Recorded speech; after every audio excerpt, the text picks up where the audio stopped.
Hello गाईस, तो का म्हणते पब्लिक ताणलं एकदम नवीन रावस ब्लॉग. तुम्ही आलतो लवडा आता ब्लॉग शूट करावले.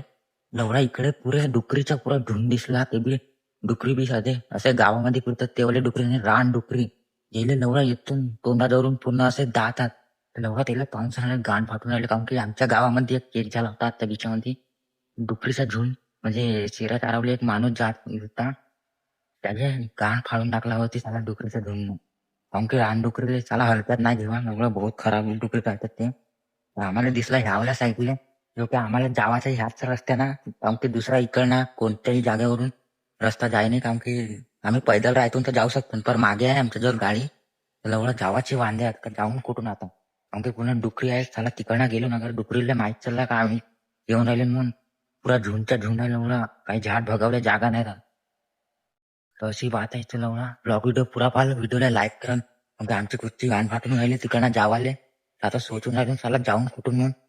तर ब्लॉग व्हिडिओवर बनले राहाल, व्हिडिओला लाईक करा नको बोला ना, कमेंट करून सांगाल.